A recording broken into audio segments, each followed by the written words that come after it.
میرے حال کے بارے میں پوچھا کرتے تھے۔ میرے خاندان کا یہ وہ شخص تھا، اگر کوئی دشمنی پر اترتا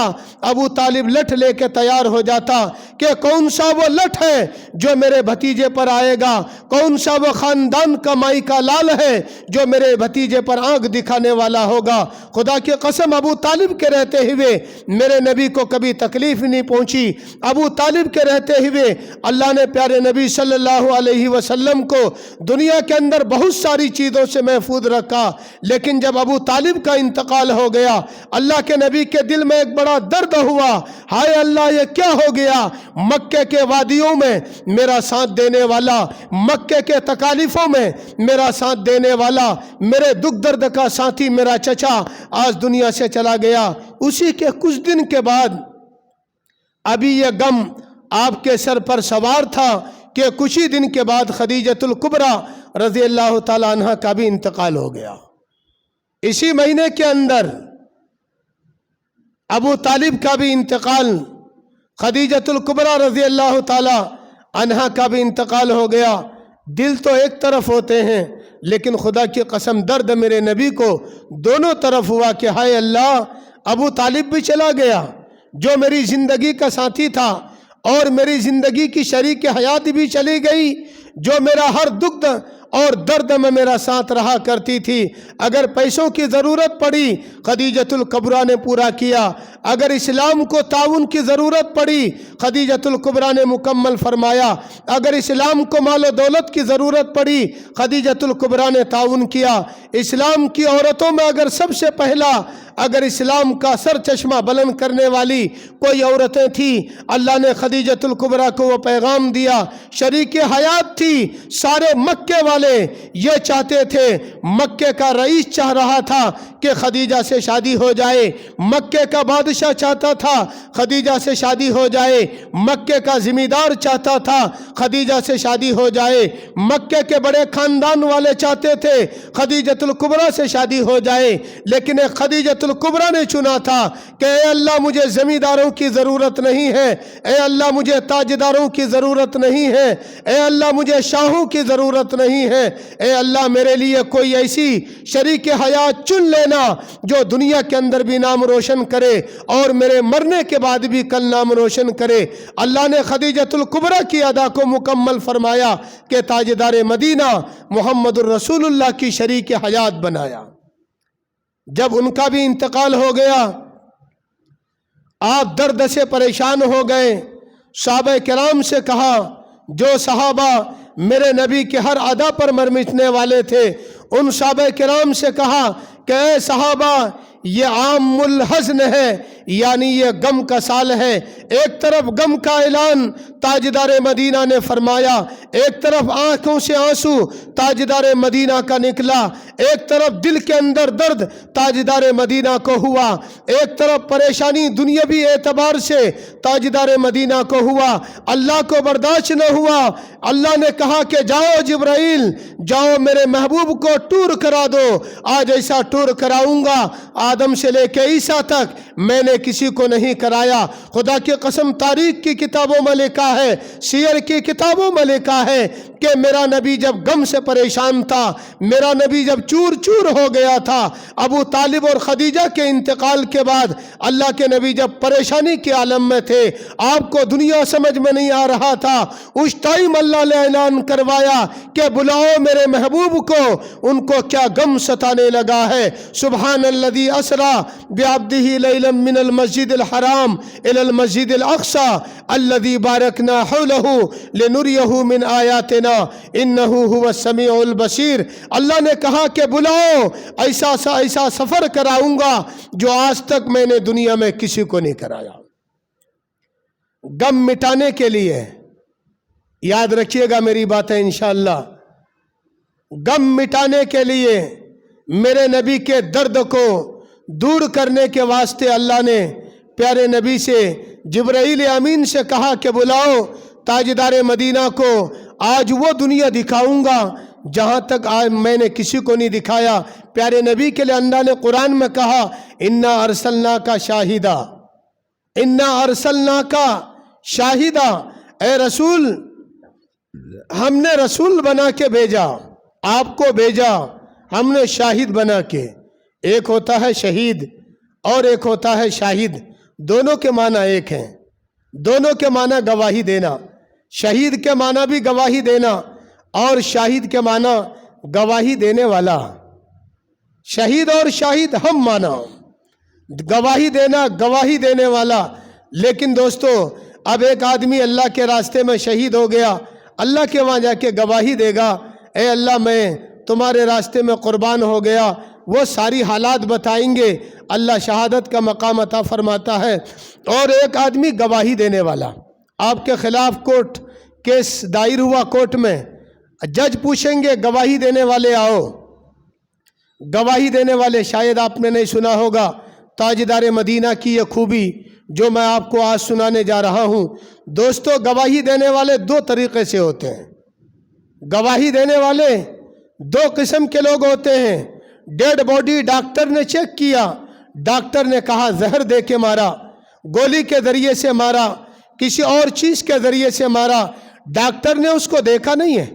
ڈاکٹر نے مرتے ہوئے نہیں دیکھا، لیکن انہوں نے رپورٹ بنا دی کہ جناب اس کو زہر کھلا کر مارا گیا یا گولی کے ذریعے سے اس کو مارا۔ اس کی ہڈیوں کے ذریعے سے چیک کر کے بتا دیا کہ اس کو تو مارا گیا، یہ لوگوں نے اس کو مارا ہے۔ ڈاکٹر گواہی دینے والا ہو گیا، جبکہ ڈاکٹر نے دیکھا نہیں کب مرا، کہاں مرا، کس طرح مرا، کیسے مرا، ڈاکٹر کو پتہ بھی نہیں تھا، لیکن انہوں نے چیک کر کے بتا دیا کہ اس کو کسی کے ذریعے سے مارا ہے۔ کچہری میں، کورٹ میں ایک گواہ پیش ہوتا ہے، جج پوچھتے ہیں جناب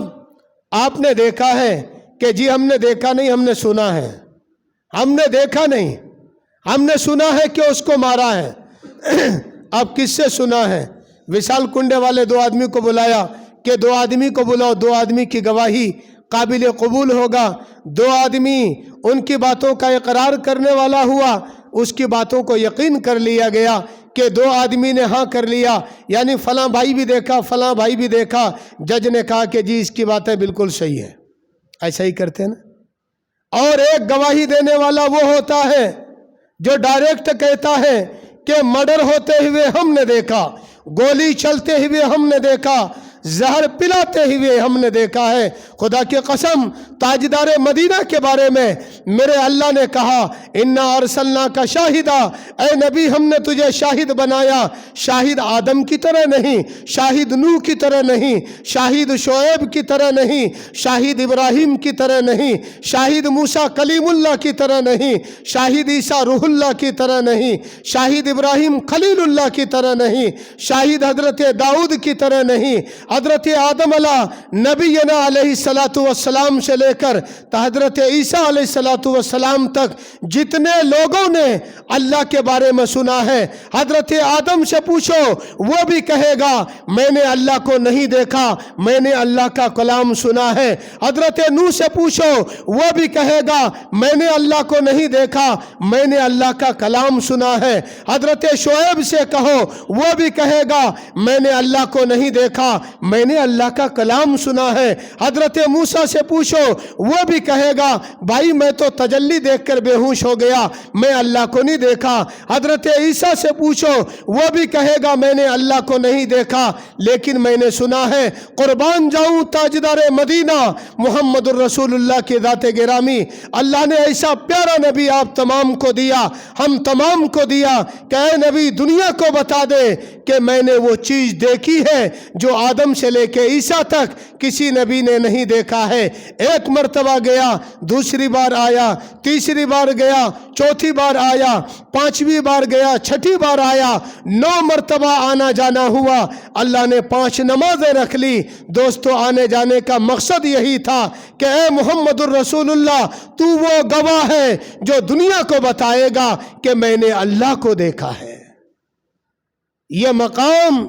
صرف اور صرف تاجدار مدینہ کو ملا ہے، اس کے علاوہ کسی کو نہیں ملا ہے۔ اللہ کو دیکھنے کا مقام اللہ نے وہی پیارے نبی سے کہا اے محمد کلام میرا ہے، بتانے والا تو ہے، راستہ میرا ہے، بتلانے والا تو ہے،